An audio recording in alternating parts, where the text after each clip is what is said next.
It started with a look. Not the kind of look that holds a spark, but the kind that promises a storm. The first time I saw Leo Vance across the boardroom, his ice blue eyes weren't just indifferent.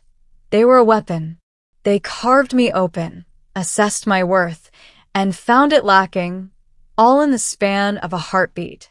He was the golden boy, the prodigal son returned to save his father's company. I was the upstart from the rival firm, sent to facilitate the merger. He called it an invasion. He made sure I felt like one. Every suggestion I made was met with a razor-sharp critique. Every victory I secured for our joint project was a personal affront to him.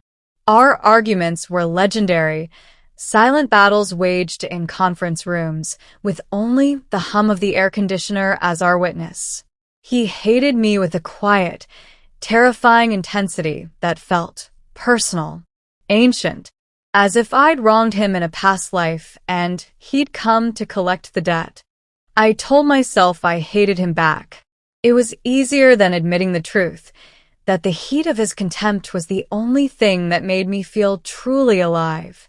And sometimes, in the fleeting moment before he fully focused his disdain on me, I'd see something else in his eyes. A flicker of something dark and wounded. A ghost of a story I didn't know. It was that ghost that kept me up at night, wondering what lay beneath the glacier of his hatred. The tension broke on a rainy Thursday. Stuck working late on a proposal neither of us would concede on, the power in the building flickered and died. We were alone, trapped in the oppressive silence of the dark skyscraper, the only light coming from the city below. The professional facade crumbled in the darkness.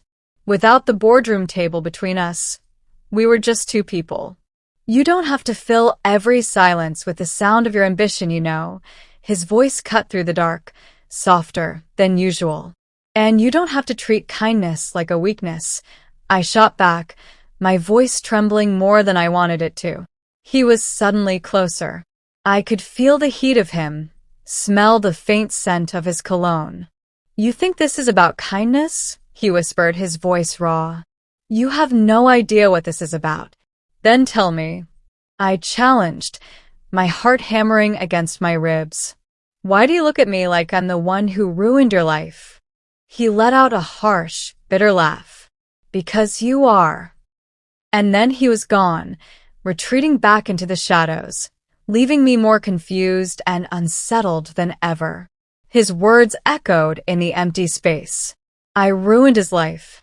I'd never even met him before this project. The seed of doubt was planted. His hatred wasn't random.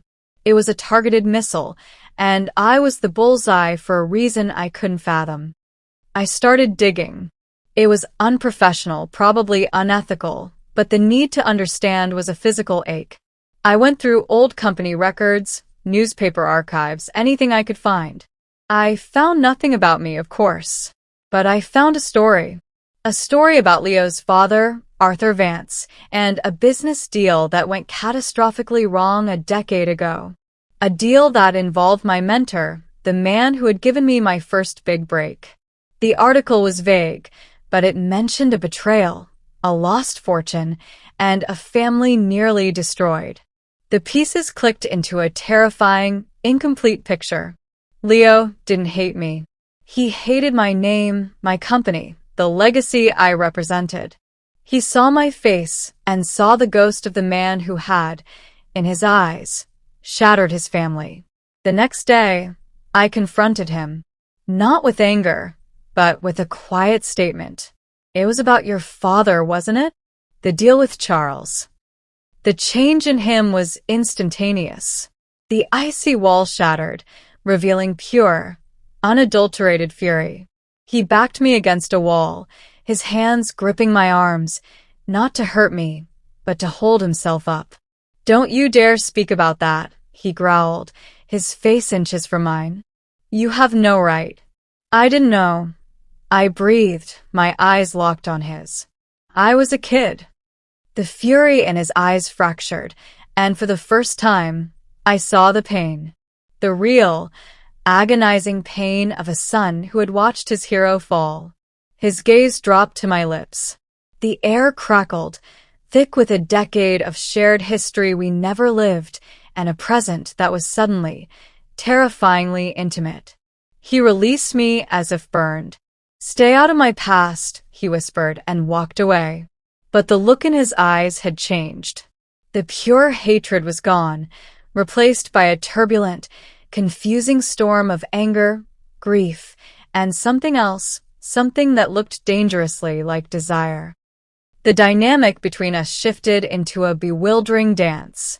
One moment, he was the cold executive, his critiques precise and brutal. The next, he'd be watching me with an intensity that stole my breath, his eyes tracing the line of my neck, the movement of my hands. He started showing up. A coffee left on my desk, exactly how I liked it. His jacket draped over my shoulders when the air conditioning was too high. Small, silent acts of care that contradicted every cruel word he'd ever spoken. I was drowning in confusion. Who was the real Leo? The monster who hated me, or the man whose touch sent fire through my veins? The breaking point came at a company gala. He was across the room, beautiful and untouchable in his tuxedo. A colleague of mine, emboldened by champagne, put a possessive hand on my lower back. I saw Leo's eyes darken. He crossed the room in a few swift strides, his presence a physical force. "She's with me," he said, his voice low and final, not to the man but to me. It wasn't a question. It was a claim. He didn't wait for a reply. He took my hand and led me out to the balcony, away from the music and the lights. The city sprawled beneath us, a universe of possibilities.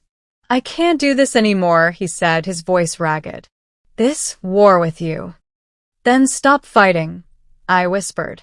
He turned to me, his expression torn. "I try to hate you. God, I tried." It was the only thing that made sense. His hand came up to cut my cheek, his thumbs stroking my skin. "But you, with your relentless spirit and your infuriating compassion, you dismantled me piece by piece." And then he kissed me. It wasn't gentle. It was a collision, a surrender, a confession. It was every argument and every stolen glance poured into a single, devastating moment. It was the end of the war and the beginning of something far more terrifying. In the wake of that kiss, the walls came down completely. We became a secret, a stolen, passionate thing.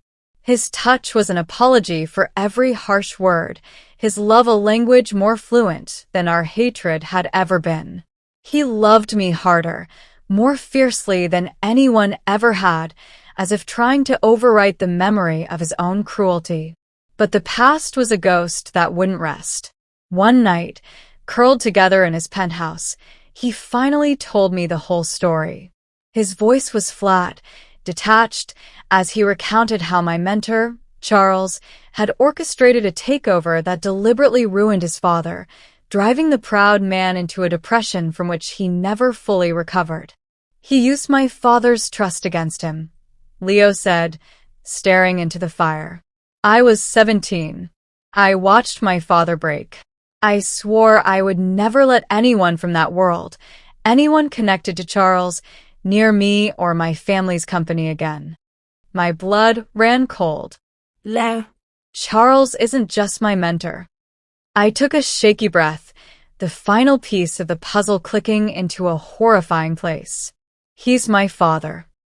The silence that followed was deafening. Leo went perfectly still. He pulled away from me, the warmth in his eyes freezing over into a horror I never wanted to see. "Your father?" The betrayal on his face was a physical blow. He had fallen in love with the daughter of the man he despised most in the world. In his eyes, my omission was a deception as profound as my father's. The trust we had built shattered in an instant. "Get out," he whispered, the words laced with a fresh, more profound hatred. I had lost him, not to business, not to rivalry, but to a history I was born into, a sin I never committed. Weeks passed. The project ended. I was reassigned. The world moved on, but I was a ghost. The memory of his love and the devastation in his eyes were a constant loop in my mind. I thought it was over. I had to accept that our story was a tragedy. Until the day I received a single, thick envelope. No return address. Inside was a sheaf of documents, financial records, old emails, a timeline.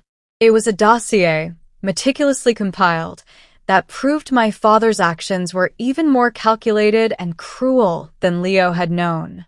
But attached to it was a note, written in Leo's sharp, familiar script. I spent a decade building a monument to my hatred for him. I thought loving you was its destruction. I was wrong. Loving you was its redemption. I was so busy hating the shadow he cast, I almost missed the woman standing in the light. The choice is yours, but I am here. And this time, I am not letting go. Trembling, I walked to my window and looked down. And there he was, standing on the sidewalk in the pouring rain, looking up at my apartment, his own dossier in his hand.